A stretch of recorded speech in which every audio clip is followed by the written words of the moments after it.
আলিফ লাম মিম যালিকাল কিতাবু লা রাইবা ফি হুদাল লিল মুত্তাকিন। আর এই কিতাব নিয়ে সন্দেহের কোনো অবকাশ নাই। আর পুরো কিতাবটাই মুত্তাকিদের জন্য হেদায়েত। হেদায়েত মানে কি? জীবন বিধান, জীবন আদর্শ, পথ নির্দেশ, গাইডলাইন। তাহলে এই কোরআন আল্লাহ দিয়েছেন গল্প শোনাতে না, এই কোরআন আল্লাহ দিয়েছেন কেচ্ছা কাহিনী বলতে না। কোরআন যদি গল্পের কিতাবই হতো অন্তত সব নবীদের গল্প থাকতো। আরে নবীর চাইতে কি ফেরাউনের দাম বেশি নাকি? ফেরাউনের কোনো তুলনা হয় নাকি? অথচ পুরো কোরআন খুঁজলে কয়জন নবীর নাম পাবেন? মাত্র 25 থেকে 26 জন, মাত্র 25 থেকে 26 জন। অথচ ফেরাউনের নামই এত বেশি কেন? কারণ কোরআনে আল্লাহ একটা হেদায়েত দিতে চেয়েছেন। না হলে চিন্তা করেন কিয়ামত পর্যন্ত সময়টা তো কম না। আমার নবী চলে গেলেন প্রায় 1500 বছর হতে চললো, সময়টা তো কম না। লেকিন এক এক যুগে এক এক কিছু ঘটবে, কিন্তু আমার আল্লাহ এমন কিছু নীতি শিখিয়েছেন কোরআনের ভেতরে। আরে নিত্য নতুন নাম যাই হোক না কেন, নিত্য নতুন ব্যক্তি যাই হোক না কেন, নিত্য নতুন ওয়ালপেপার যাই হোক না কেন, থিম, মূল ক্যারেক্টার একই থাকবে। এজন্যই আমার আল্লাহ অতীত বলে ভবিষ্যতে সবক শিখিয়েছেন কোরআনের পাতা থেকে। এজন্য একটা কথা মাথায় রাখবেন, কোরআন কখনো পুরনো হবে না। আমার সাথে একমত আপনারা? কোরআন কখনো কিয়ামতের 1 সেকেন্ড আগেও পুরনো হবে না, সেকেলে হবে না, তার আবেদন হারাবে না। 1500 বছর আগে এই কোরআনের আবেদন যা ছিল আজকে একটাও কমে না, একটাও কমে নাই। বরং ওই সময় যা ছিল এখনো তা আছে, কিয়ামত পর্যন্ত তা থাকবে। এজন্য আমার আল্লাহ যে চ্যালেঞ্জ দিয়েছেন কোরআনে, আরে পারলে বান্দা এর মতো একটা সূরা বানা, বেশি লাগবে না, 113টা সাইডে রাখ, অন্তত একটা সূরা এর মতো বানায় দেখ না। আজও পর্যন্ত এই চ্যালেঞ্জ কেউ নিতে পারে নাই, পারবেও না। কারণ যেই সবক আমার আল্লাহ কোরআনের পাতায় দিয়েছেন কোন মানুষের মাথায়ও তো এগুলো ধরবে না। তো যার কারণে যেই ফেরাউন এত নিকৃষ্ট, যাকে দিয়ে আমার আল্লাহ খারাপের উদাহরণ দেন, তার স্ত্রীকে আমার আল্লাহ বেছে নিলেন ভালোর উদাহরণ দেওয়ার জন্য। তো কেমন ভালো? ইমানদারদের জন্য মডেল হিসাবে। এমনি কেচ্ছা শোনালেই তো চলে তা না, আল্লাহ ইমানদারদের জন্য মডেল হিসাবে উপস্থাপন করলেন ফেরাউনের স্ত্রীকে। হ্যাঁ, ফেরাউনের স্ত্রী জীবনের বড় একটা অংশ যদিও কাফের ছিল, কাফের ঘরে ছিল, কাফের সহযোগে ছিল, লেকিন শেষ জামানে আল্লাহ ঠিকই তার ঈমানের তৌফিক দিয়েছেন। এজন্য সদা সর্বদা মাথায় রাখবেন, আজকে আপনি কে এবং আজকে আপনি কি এটা বড় বিষয় না, আপনার শেষ পরিণতি কি এটাই বড় বিষয়। নবী হাদিসে জানিয়েছেন আল আমালু বিল খাওয়াতিম, আমল বিবেচ্য হয় শেষ অবস্থার মাধ্যমে। এজন্য বাংলায় আমরা একটা কথা বলি, শেষ ভালো যার, শেষ ভালো যার, সব ভালো তার। আরে শুরু কে কিভাবে করলেন বিষয় না, মাঝখানে কে কিভাবে থাকলেন বিষয় না, লেকিন শেষটা কার কেমন হলো এটাই বড় বিষয়। শেষ যদি খারাপ হয় আগের ভালো মানুষ মনে রাখে না। মরার সময় যদি বেঈমান হয়ে মরে, সারা জীবন কয় রাকাত তাহাজ্জুদ পড়েছে বিষয় না। আর ইবলিসের চাইতে বেশি নামাজ কে পড়েছে? ইবলিসের চাইতে বেশি ইবাদত কে করেছে? ইবলিসের চাইতে আল্লাহ স্মরণ কে বেশি করেছে? লেকিন ওই যে শেষে এসে নবীর শানে বেয়াদবি করে বসেছে, নবীর শানে বেয়াদবি করে বসেছে, নিজের নবীর চাইতে উত্তম ভেবে বসেছে। বলবেন নবীর শানে কেউ বেয়াদবি করতে পারে? হ্যাঁ, নবীর ওয়ারিসদের শানে যদি করতে পারে, নবীদের শানেও করতে পারে। একটার সাথে আরেকটার মিল থাকে। খাসলত মানুষের সহজে চেঞ্জ হয় না, জাস্ট এর বিভিন্ন রূপগুলো বদলাতে থাকে। বেয়াদবির সিলসিলা এখান থেকেই আসে। কেউ যখন নিজেকে বড় মনে করে তখন তার ভেতর বেয়াদবি আসবেই আসবে। ইবলিস অনেক ইবাদত করেছে সত্য, কিন্তু কারো ইবাদত যদি কার ভেতরে অহংকার সৃষ্টি করে, আমি দায়িত্ববোধের সাথে একটা কথা বলছি, কারো ইবাদত যদি তার ভেতরে অহংকার সৃষ্টি করে, অহংকারী ইবাদতকারী চাইতে বিনয়ী পাপী বেশি উত্তম আল্লাহর দৃষ্টিতে। বলবেন হুজুর পাপীরে আবার উত্তম বানিয়ে দিলেন? হ্যাঁ, বানিয়ে দিয়েছি। যদি কোনো পাপীর ভেতরে পাপ বোধ থাকে, অপরাধ বোধ থাকে, বিনয় থাকে, আল্লাহ তাআলা ওই পাপীরে মরার আগে তার ওলি বানায় দুনিয়া থেকে নিতে পারে। আর অহংকারী ইবাদতকারীর ভেতর যদি অহংকার থাকে, মরার আগে আল্লাহ ওরে বেঈমান বানায় দুনিয়া থেকে নিতে পারে। সুতরাং ইবাদতকে কদ্দুর করেন বিষয় না, কিন্তু ইবাদত যাতে অহংকার না আনে, বেয়াদবি না আনে। না হলে কিছু জিনিসের সাজা পেতে আখিরাত লাগে না, দুনিয়াতেই চলে আসে। এজন্য মাথায় রাখবেন, জুলুম আর বেয়াদবি দুইটা শব্দ মাথায় ঢোকান। জুলুম আর বেয়াদবি এর সাজা পেতে আখিরাত লাগে না, দুনিয়ার মধ্যেই আল্লাহ পাকড়াও করে, দুনিয়ার মধ্যেই। যেমন আমার রাসূল জানিয়ে দিয়েছেন, আল্লাহ জালেমকে ছাড় দেয়, এটা আল্লাহর নিজাম। আল্লাহ প্রথম দিনই ধরবে না। ইন্নাল্লাহা লা ইউমলি লিজ-জালিম, বুখারী শরীফের হাদিস, নিশ্চয়ই আল্লাহ জালেমকে ছাড় দেয়, ঢিল দেয়। সুতরাং জালেমরে উঠতে দেখে বেশি খুশি হয়ে যায় না। কেন? নবী হাদিসের শেষে বলেন, হাত্তা ইযা আখাযাহু, যেদিন ধরেন, অবশেষে যেদিন ধরেন, লাম ইউফলিতু, সেদিন আর মোটেও ছাড়েন না।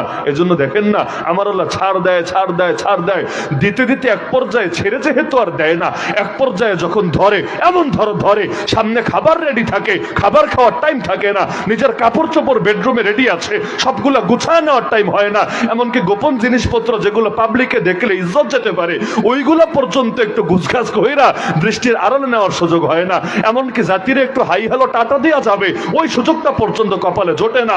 জুলুমের পরিণতি এভাবেই নেমে আসে। কোরআনে আল্লাহ বলে, বান্দা যখন ভাবে সে পার পেয়ে গিয়েছে, ওই সময় আল্লাহর পাকড়াও চলে আসে। এজন্য নবী তার এক সাহাবীকে বলে দিচ্ছে, সাধারণ কাউকে না, সাহাবী রাদিয়াল্লাহু আনহুম শুনেছেন যারা দুনিয়াতে বসে, আল্লাহ বলেছে, ওরে আমার সাহাবী মুআজ, কান খুলে শোনো, ইত্তাকি দাওয়াতাল মাজলুম, মাজলুমের বদদুয়াকে ভয় করবা, মাজলুমের বদদুয়াকে ভয় করবা। নিজে যত বড় নেতা হও, যত বড় খেতা হও, কখনো মাজলুমের বদদুয়া কামাবা না। কেন? ফাইন্নাহু লাইসা বাইনাহা ওয়া বাইনাল্লাহি হিজাব, মাজলুমের দোয়া করতে দেরি হয়, আল্লাহর আরশে পৌঁছতে দেরি হয় না। সুতরাং কেউ যদি কখনো জুলুম করে, জুলুম সেটা হাতের দ্বারাই করুক, মুখের দ্বারাই করুক, যে কোনো ভাবেই করুক, জান নিলেও জুলুম হয়, মাল নিলেও জুলুম হয়, ইজ্জত নিলেও জুলুম হয়। বিদায় হজরের ভাষণে আছে নাকি নাই?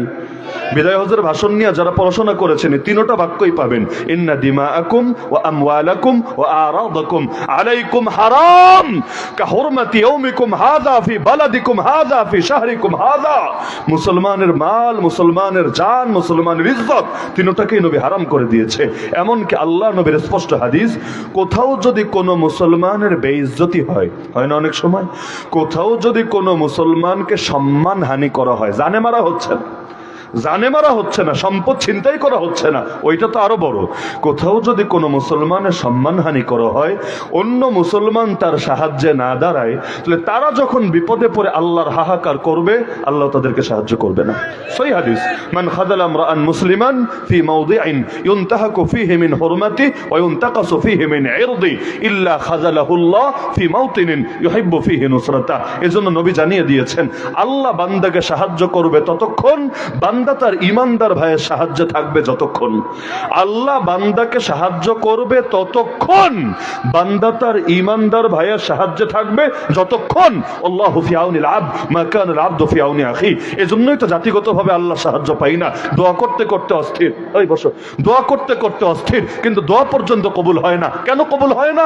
আরে আমি আমার মুসলমান ভাইয়ের পাশে দাঁড়াই না, এজন্য আল্লাহ আমার বিপদে আমার পাশে থাকে না। এই যে আলেম ওলামাদেরকে নিয়ে কারাগারে বন্দী করে রাখা হলো, একজন দুজন না, 3000-এর বেশি আলেম তালেবুল ইলমকে জেলে বন্দী করে রাখা হলো, কেউ 1 বছর, কেউ 2 বছর, কেউ 3 বছর পর্যন্ত খাটলো। আরে যেই দেশে অন্তত 14 কোটি মুসলমান আছে, নাই?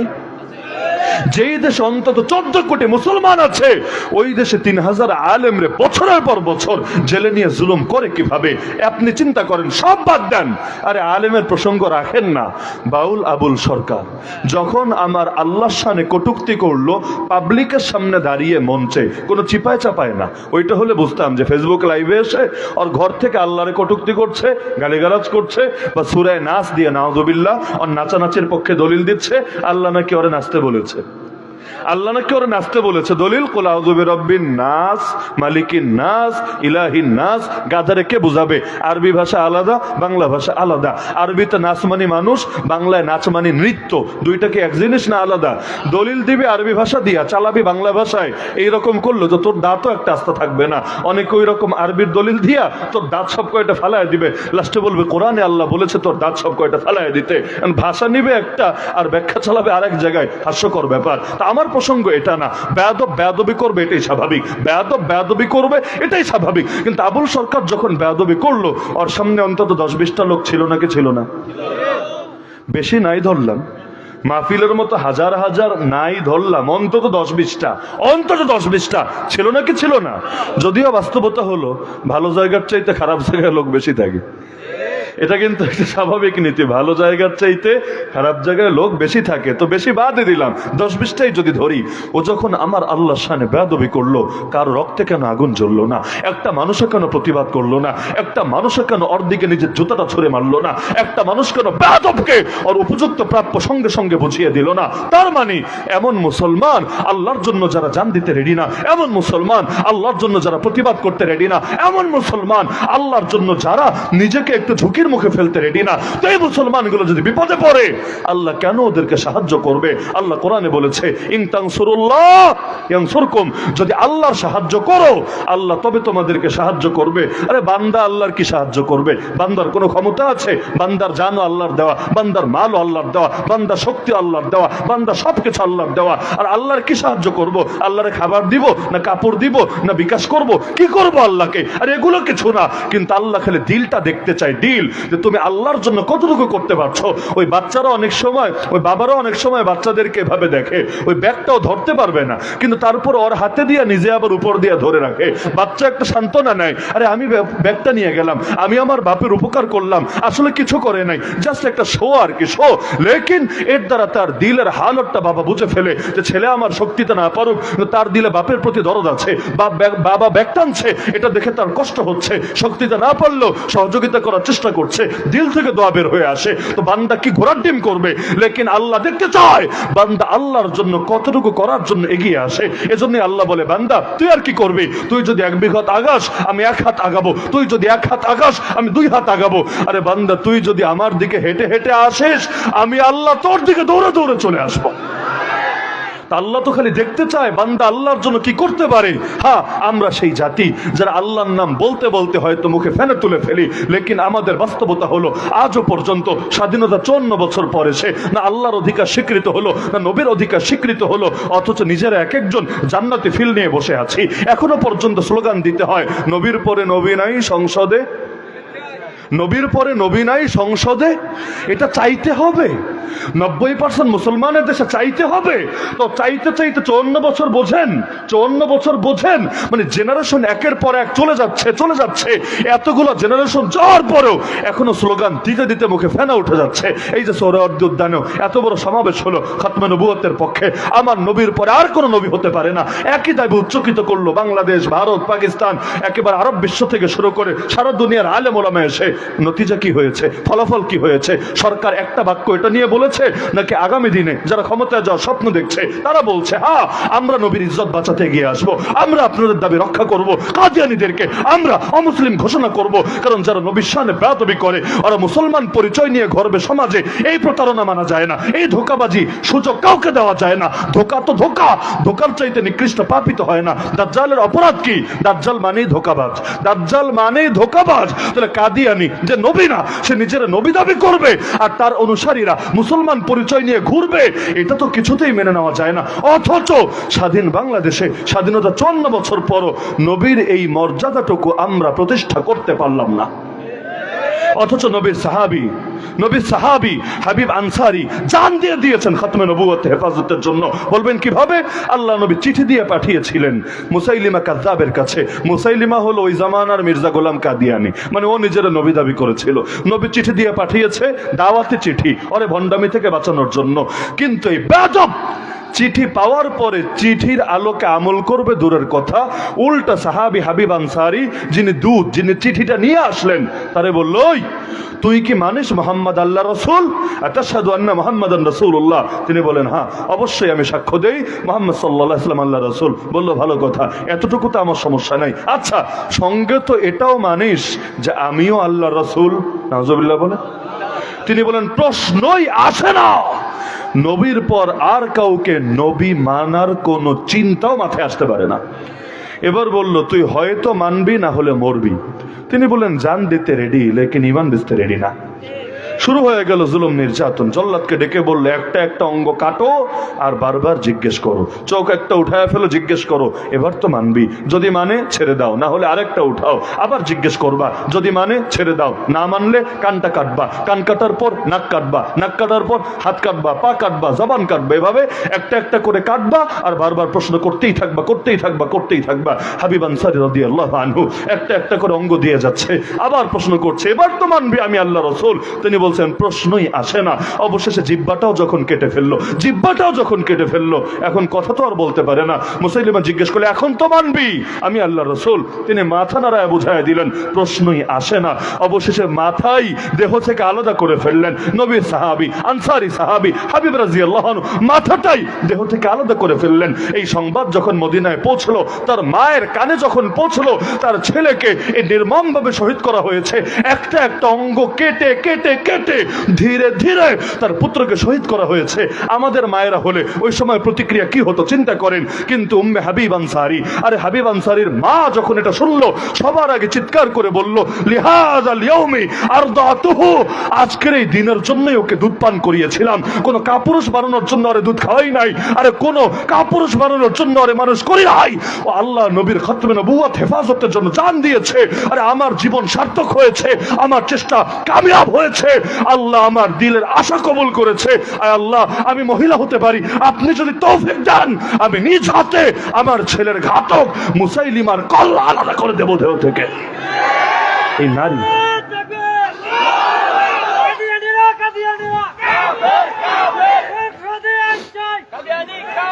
আপনি চিন্তা করেন, হাবিব আনসারী রাদিয়াল্লাহু আনহু সাহাবী হয়ে জান দিয়ে দিলেন খতমে নবুয়ত হেফাজতের জন্য, অথচ বাংলাদেশে আইন চাইতে চাইতে চাইতে চাইতে মুখে ফেনা তুলতে ফেলতে হচ্ছে।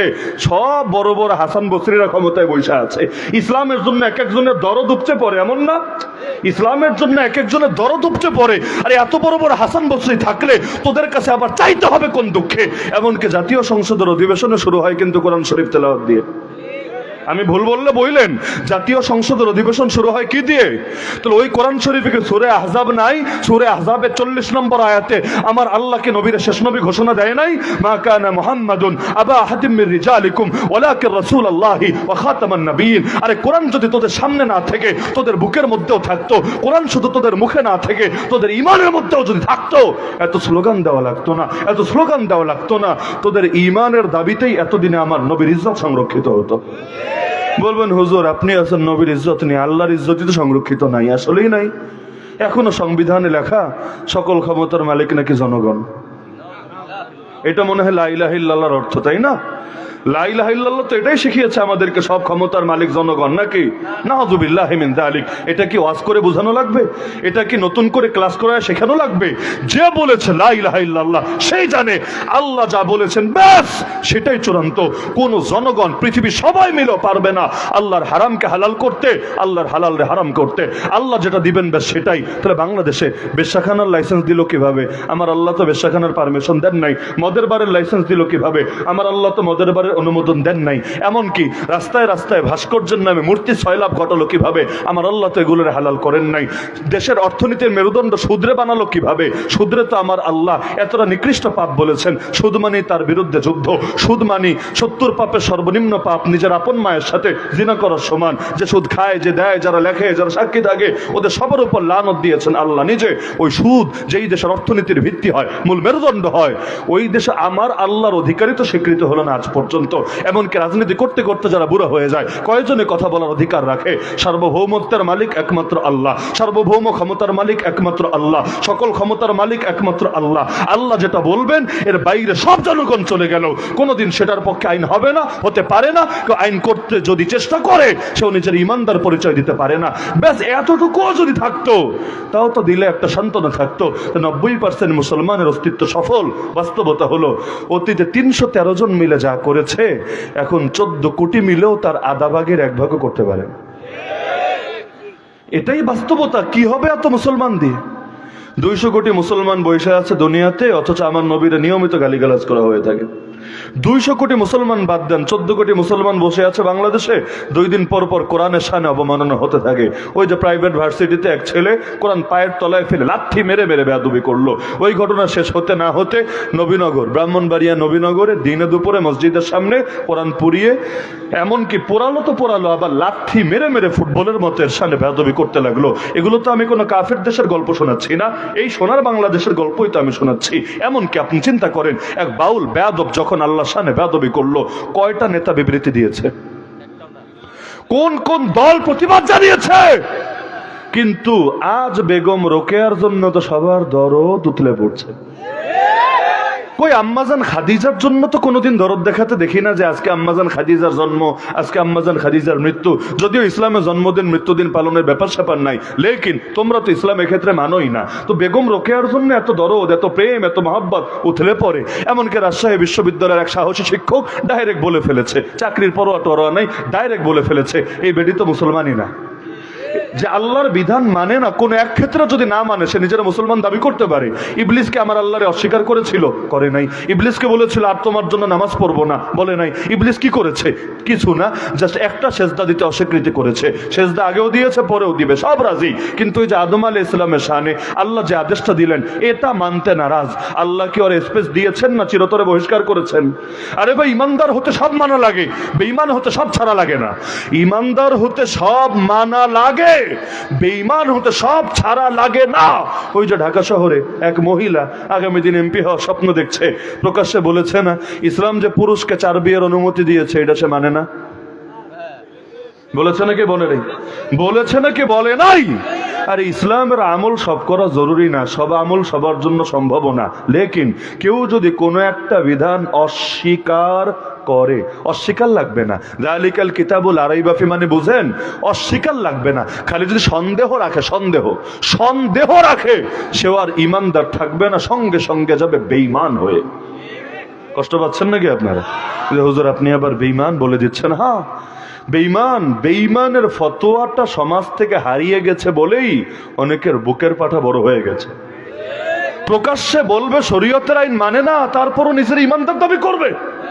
প্রকাশ্যে আমার আল্লাহর সার্বভৌমত্ব স্বীকার করবে না, আবার নিজের মুসলমান দাবি করবে। যদি এই বুঝ থাকতো যে হুজুররা তার বেঈমান ফতোয়া দিয়ে মরার পরে তার লাশ পড়ে থাকলেও কোন হুজুর যাবে না জানাজা পড়তে, যদি জাস্ট এতটুকু ভয় থাকতো, বহুত মানুষ বেঈমানি করার আগে 1000 বার চিন্তা করত। কিন্তু এমন দেশে থাকি, এক নাস্তিক আল্লাহ নবীরা গালি দিয়েছিল, পাবলিক খেপে গিয়ে মেরেই ফেলেছিল, ওইটারও জানাজা হয়েছে বাংলাদেশে। ওই নাস্তিক যে নবীরে গালি দেওয়ার কারণে মানুষ মেরে ফেলেছে, ওইটারও জানাজা হয়েছে।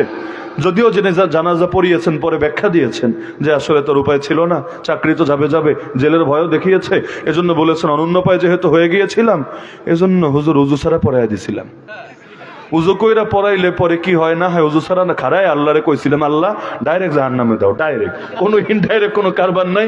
আল্লাহ মাগফিরলি হাইয়ে না, এগুলো কিছু পড়ি নাই, ডাইরেক্ট চাকরি বাঁচানোর জন্য যেহেতু। তো যাই হোক, ব্যাখ্যাটা একটা তাও দিয়েছে।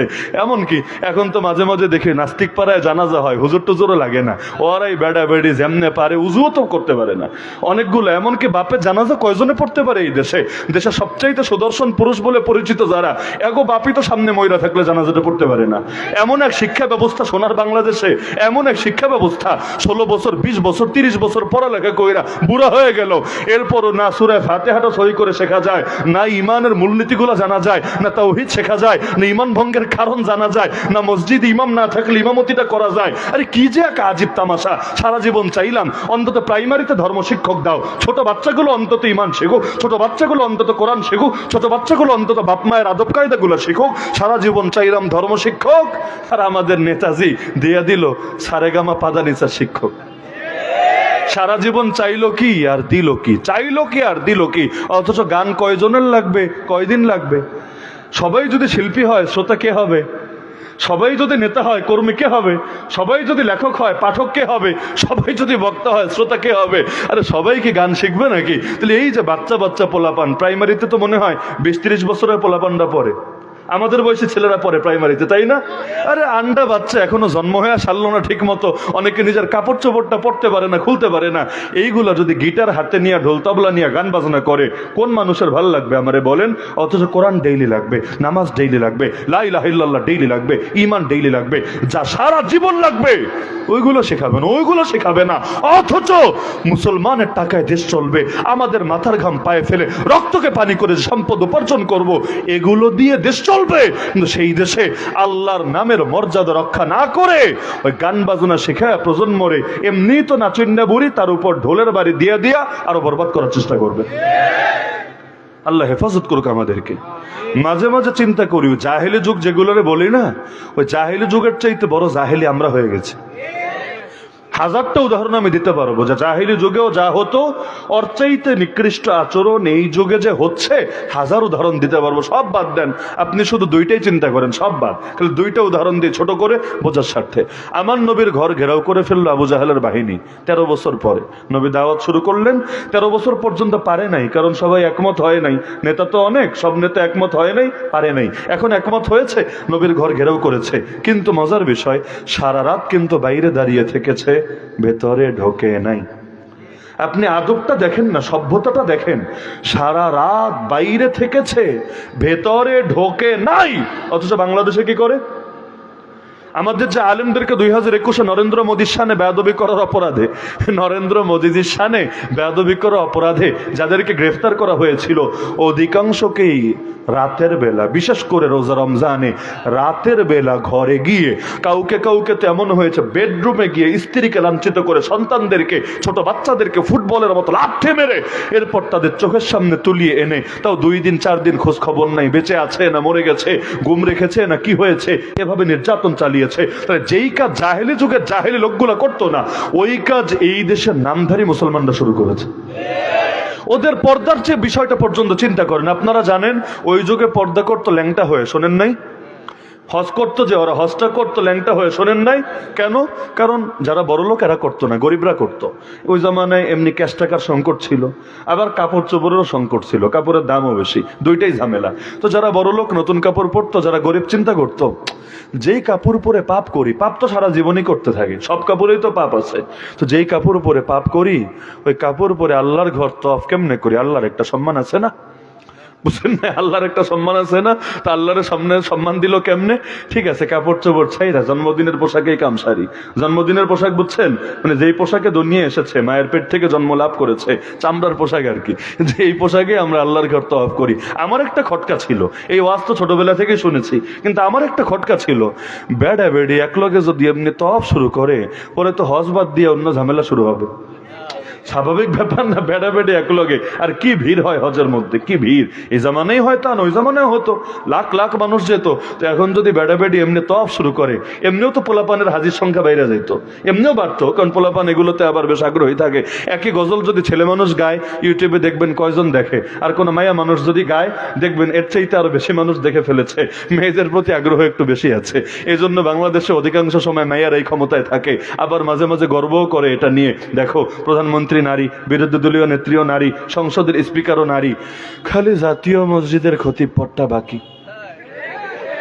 এইটা দেওয়া যাচ্ছে না হুজুরদের জন্য, এক জায়গায় নারীর ক্ষমতায়ও আটকে আছে, বাকি মোটামুটি সবগুলো খতম হয়েছে। তো এখন আমি চিন্তা করতাম ছোটবেলায় যে কেমনে সম্ভব এভাবে ল্যাংটা হয়ে হজ করা, এটাকে আসলে সত্যি করতো না হুজুররা বানায় বলছে, বাড়ায় বলছে, চিন্তা করতাম বাচ্চাকালে। পরবর্তীতে নিজে যখন পড়ালেখা শিখলাম, ঘাটাঘাটি করে বের করলাম, সুবহানাল্লাহ সুবহানাল্লাহ, ওই জাহেলি যুগের মানুষগুলোর যে আত্মসম্মান বোধ ছিল, এই যুগে সেটাও হারিয়ে গিয়েছে। ওই জাহেলি যুগের মানুষগুলো যখন হজ করতে গিয়ে উলঙ্গ হতো, তারা পর্যন্ত এই নিয়ম সদা সর্বদা এই রুল ফলো করত। পুরুষরা তওয়াফ করত দিনের বেলায়, নারীরা তওয়াফ করত রাতের গভীর অন্ধকারের ভেতরে, এবং তারা বলতো গায়ের কাপড় খুলেছে আল্লাহরে খুশি করতে, কোন পরপুরুষকে দেখানোর জন্য না। সুতরাং কোন পরপুরুষ কোন নারীর উলঙ্গ শরীর দেখবে, ওই যুগে পর্যন্ত কল্পনা করা যেত না। অথচ এখন শরীর না দেখাতে বললে অনেকের পেটের ভাতি হজম হয় না। মানে শরীর বেশি করে দেখাতে পারলে মনে হয় ভিটামিন বাড়ে, ক্যালসিয়াম বাড়ে, এনার্জি বাড়ে, প্রোটিন বাড়ে, এতে মনে হয় শরীর ভালো হয়। আর দেখাতে না পারলে কি যে কষ্ট লাগে তার ভেতরে। এমনকি ওই মাঝে মাঝে দেখবেন কলেজ ভার্সিটিগুলোতে হিজাব নেকাব পর্যন্ত জোর করে খোলার চেষ্টা করে কিছু শিক্ষক নামের কুলাঙ্গার। শিক্ষক নাকি বাপের মতো। বাপ কেমনে সন্তানের হিজাব নিয়ে টানাটানি করে আমার বুঝে আসে না। তাহলে হিজাব পড়লে তোর কি সমস্যা? তোর কি সমস্যা? মূল সমস্যা হলো এখানে আরেক বেডির গা দেখতে না পারলে ওদের ভেতরে কেমন কেমন লাগতে থাকে। নাউযুবিল্লাহি মিন যালিক। এই রকম চরিত্রের লোকেরা যখন শিক্ষক হবে, ওই জাতি ধ্বংস হবে না তো কোন জাতি ধ্বংস হবে? নেতা আর শিক্ষক আর ব্যবসায়ী আর রাজনীতিবিদ, এই জাতির ক্যারেক্টার দেখলেই আমার মাঝে মাঝে মনে হয় আল্লাহ যে এখনো গজব দেয়নি আমাদেরকে, এজন্য হাজারবার শুকরিয়া আদায় করা দরকার। আসলেই হাজারবার শুকরিয়া আদায় করা দরকার। না হলে এই হারে আমরা পচেছি, আল্লাহ যদি সবাইরে মাইরা ফেলে কোনো জুলুম হবে না। তো বলছিলাম ফেরাউন আর আসিয়া, মনে আছে তো? ফেরাউন এত খারাপ, কিন্তু আসিয়াকে আমার আল্লাহ একটা দৃষ্টান্ত হিসাবে উপস্থাপন কেন করলেন? সবচাইতে বড় কারণ হলো এই যে আসিয়া শেষ জামানা ইমানের তৌফিক লাভ করলো, শেষ ভালো যা সব ভালো তার, এটা যে হয়ে গেল, এর সবচাইতে বড় কারণ হলো বাংলায় একটা কথা বলে, খেদমতে কি মেলে? খেদমতে কি মেলে? খোদা মেলে। আসিয়া সৌভাগ্য হলো একজন নবীকে বাচ্চাকালে, সে জানতো না যে বাচ্চাটা বড় হয়ে নবী হবে, ওই বাচ্চাকালে একজন হবু নবীকে খেদমত করার সৌভাগ্য লাভ করেছে। ফেরাউন চেয়েছিল বাচ্চাটাকে মেরেই ফেলবে, কারণ ফেরাউন রাজনীতিবিদ, তো যত যাই হোক রাজনীতিবিদ না, বাদশাহ, ছোটখাটো এমপি মন্ত্রী মেয়রটেও না, একদম বাদশাহ। সে বোঝে যে এতগুলা বাচ্চারে মারলাম, কোথাও কোনো মিরাকেল ঘটলো না, সব সিম্পল স্বাভাবিক ব্যাপার। হঠাৎ করে একটা বাচ্চা বাপকে জানে না, মাকে জানে না, ঘর কোনটা জানে না, বংশ কোনটা জানে না, এলাকা কোনটা জানে না, সাগরে ভাসতে ভাসতে সিন্ধুকের ভেতর চড়ে এসে তার ঘাটেই হাজির হলো। ও যে কিছু বোঝে নাই তা না, ও সবই বুঝেছে। রাখে আল্লাহ। বলবেন ফেরাউনকে আবার আল্লাহরে মানে? হ্যাঁ, দুনিয়ার সবাই ফেরাউনরে খোদা মানতে পারে, কিন্তু ফেরাউন তো জানে ও আস্ত ভণ্ড, ও কোনো খোদা না। আরে ওর ব্যাপারে অন্যরা ধোকা খেতে পারে, কিন্তু ও তো আর নিজের ব্যাপারে ধোকা খাওয়ার কথা না। ও তো জানে ওর হাতে কোনো কিছুর কন্ট্রোল না, বরং কন্ট্রোল অন্য কারো হাতে। ও তো বুঝে ফেলেছে এখানে গাইবি কোনো ব্যাপার স্যাপার হচ্ছে। এই বাচ্চাই মনে হয় বড় হয়ে গদি উল্টে দিতে পারবে। আমি মাঝে মাঝে চিন্তা করি, এই দেশের হুজুরদের মতো নিরীহ অসহায় কে আছে? তাই না? হুজুরদের পয়সায় কয় টাকা আছে? মানে বাংলাদেশে হুজুরদের আমভাবে পয়সাই আছে কত? পয়সা বাদ দিলাম, নেতা আছে, মানে জাতীয় পর্যায়ে রাজনৈতিক নেতাই আছে কয়জন? এই দেশের হুজুরদের অস্ত্র আছে কয়টা? লাইসেন্স করা অস্ত্রই ধরলাম, অন্যটা বাদ। যে নিরাপত্তার খাতিরে লাইসেন্স করা অস্ত্র আছে কয়টা, তাও বাদ দিলাম। পুলিশি প্রোটোকল নিয়ে চলে কোন হুজুর, পারলে নাম বলেন। যারা সবচাইতে বড় জাতীয় হুজুর, তাদেরও তো সামনে কোনো পুলিশ নাই, পেছনে কোনো পুলিশ নাই। এই দেশের হুজুররা যাদের বাহিনী নাই, অস্ত্র নাই, ক্ষমতা নাই, পয়সা নাই, এদের পেছনে সরকারগুলো এভাবে লাইগা থাকে কেন? ছোটবেলায় এটা আমার একটা খটকা ছিল যে নিরীহ মানুষের নিয়ে তো টেনশন করতে হয় না। টেনশন করবে তো যারা সন্ত্রাসী, যারা মাফিয়া, যারা চাঁদাবাজ, যারা গুন্ডা। শব্দগুলো আবার কেউ ভাইবেন না আমি কারো টার্গেট করে বলছে কিনা, এগুলো কমন শব্দ, কিন্তু ঝামেলা হলো চোরের মনে পুলিশ আর কি। অনেক সময় এমন হয়, ঠাকুর ঘরে কে রে? আমি কলা খাই না। কি রে ভাই, তুই কলা খাস কি খাস না? কেউ তো জেগায় নাই, আমি তো জেগাইলাম ঠাকুর ঘরে কে রে? কলা খাই না মানেই হলো ভেতরে কেমন যেন করে আসে। তো কিছু মানুষরা অপরাধ করে, এদের কেন জানি মনে হয় যে হুজুররা মনে এদেরকেই টার্গেট করে কথা বলে। পত্রিকায় পড়লাম এক ইমাম সাহেবের চাকরি গেছে, কেন জানেন? সুদের বিরুদ্ধে ওয়াজ করছে। সমস্যা কি? সমস্যা হলো মসজিদের সভাপতি সুদখোর। সে ভেবেছে হুজুর মনে হয় তার বিরুদ্ধে উস্কানি দিচ্ছে, উস্কানি। সবাই রে খেপায়া কমিটি ভাঙ্গা হুজুর মনে হয় তার মনের মতো আরেকটা কমিটি বানাবে, এজন্য হুজুর সুদের বিরুদ্ধে ওয়াজ করছে। অথচ হুজুরের কল্পনাও নাই যে এই লোক আসলে যে ওইটা আছে, মানে তারে পচাতে হবে, কল্পনাও নাই। যে নামাজ শেষে বলেছে, হুজুর সুন্দর মতো এখন যে যাবেন আসরের সময় মসজিদের আশপাশে আপনার ছায়াও যাতে না দেখি, গাট্টি বস্তা নিয়ে তাড়াতাড়ি ফোটেন। অথচ হুজুরের অপরাধ কি? অপরাধ হলো ওই যে যা সুদের বিরুদ্ধে বলেছে তার কলিজায় গিয়ে লেগে গিয়েছে। সুতরাং হক কথা বললেও যদি কেউ দাউ দাউ করে জ্বলে ওঠে, তেলে বেগুনে জ্বলে ওঠে, বুঝতে হবে ওরাই মনে হয় জামানার আবু জাহাল, ফিরাউন, নমরুদের ভূমিকা পালন করছে। তাহলে হক কথায় কেন কষ্ট লাগবে? হক কথায় কেন কষ্ট লাগবে?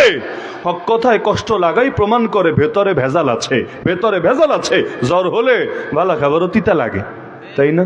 চামচিকা সূর্যের আলো দেখতে পায় না, তার কাছে দিনদারি আন্ধার আন্ধার লাগে। আরে এটা সূর্যের দোষ না রে, এটা তোর চোখের দোষ, চোখের দোষ। হক কথায় যদি কেউ তেরে আসে বুঝতে হবে এই কথাগুলো আসলে ওর গায়ে লেগেছে, কারণ ও নিজেই জামানায় শয়তানের প্রতিচ্ছবি হয়ে জাতির ভূমিকা পালন করছে।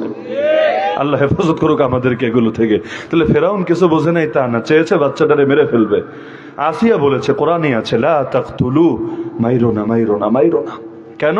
আসা আইয়াং ফানা, আশা করা যায় বাচ্চাটা আমাদের উপকারে আসবে। এই বাক্যটা পড়ি আর বারবার শিউরে উঠে। কেন জানেন? ফেরাউনের স্ত্রী মানে রাজার বউ, তার কোনো অভাব আছে? রাজার বউর কিসের অভাব বলেন? টাকার অভাব না স্বর্ণের অভাব না বাহিনীর অভাব না খাদেমার অভাব? কিসের অভাব? সবচাইতে বেশি বিলাসিতা, সবচাইতে বেশি সুখ তো রাজার বউয়ে পাওয়ার কথা। সে বলছে বাচ্চাটা হত্যা করতে পারবা না, আমি দিব না। ফেরাউন, আমি তোমার বাচ্চাটারে মারতে দিব না। কেন দিবি না? আশা করা যায় বাচ্চাটা আমাদের উপকারে আসবে। কি উপকারে আসবে? সুবহানাল্লাহ। ওই আসিয়ার জবান কিন্তু আল্লাহ ঠিকই কবুল করে ফেলেছে। এমন একটা উপকারে এসেছে, আসিয়া নিশ্চিত জাহান্নামী হতো, ওইখান থেকে খেলে জান্নাতি হয়েছে তা না, কোরআনের মধ্যে পর্যন্ত ইমানদারদের জন্য আল্লাহ তাআলা মডেল বানিয়ে দিয়েছে। ওই যে বাচ্চাটারে মানুষ করা শুরু করলো, পরবর্তী ঘটনা সবার জানা আছে। খেদমতে খোদা পেয়ে গেছে, খেদমতের বরকতে খোদা পেয়ে গেছে।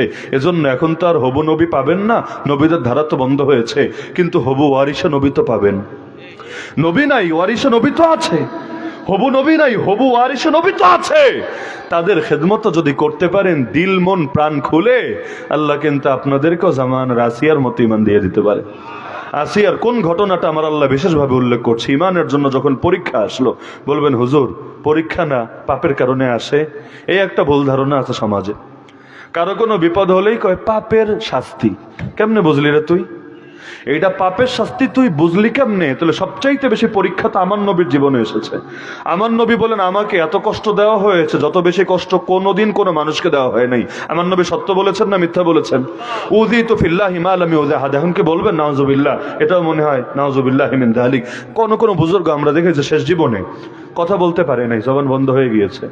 অনেক বড় বড় আল্লাহ আল্লাহ নিজের, এই শাইখুল হাদিস আল্লামা আজিজুল হক রহমাতুল্লাহ আলাইহি, মামুনুল হক সাহেবের পিতা, শেষ জামানায় নিজের বাচ্চাদেরকে চিনতে পর্যন্ত ওনার কষ্ট হতো। তা আপনি কি খারাপ মন্তব্য করার কোন অধিকার রাখেন তাদের সামনে? তাহলে এই যে পরীক্ষা, এটা কেন?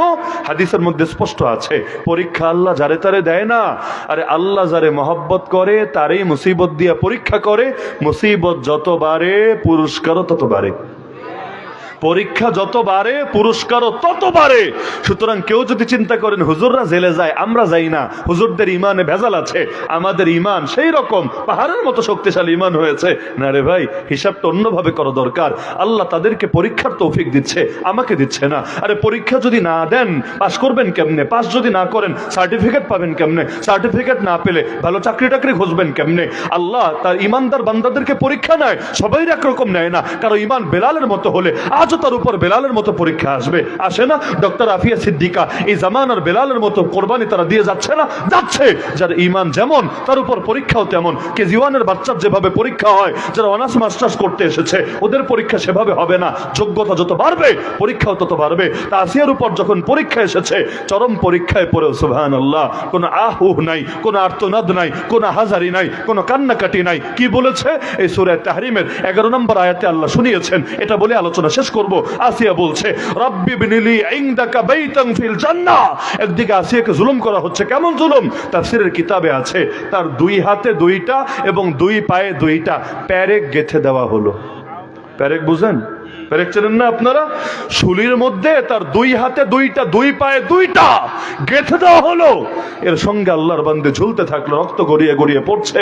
আবার মুখটারে রাখলো সূর্যের দিকে, যে একটু চোখ টোক বন্ধ করে রাখবা, দুনিয়া দেখবা। ওই সুযোগ নিয়ে এমন ভাবে রেখেছে ডাইরেক্ট দিনের বেলা সূর্যের আলো তার চেহারার উপর পড়ে থাকবে। আসিয়াকে এভাবে জুলুম করা হচ্ছে।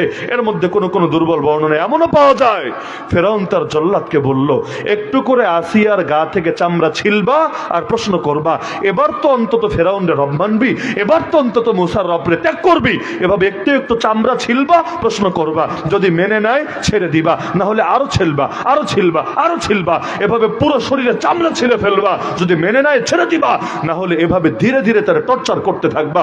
আসিয়া সারা জীবন আরামে থেকেছে। সারা জীবন আরামে থাকলে কষ্টের ধাক্কা কিন্তু অনেক বেশি লাগে। গ্রামের মানুষ যেরকম কষ্ট করতে পারবে শহরে অনেকেই পারবে না। অনেকেই পারবে না।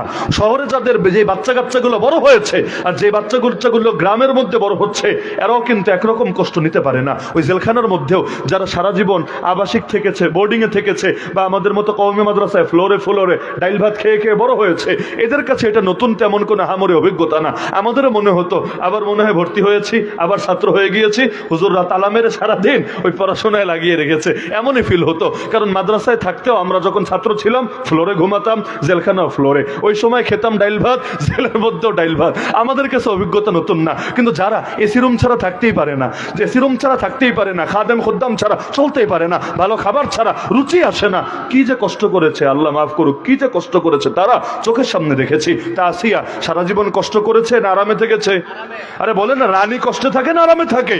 এখন এই জুলুম যখন করা হচ্ছে, এত ভয়াবহ নির্যাতন, আসিয়া দুনিয়ায় কারো কাছে সাহায্য চাচ্ছে না, চিৎকার চেঁচামেচিও করছে না।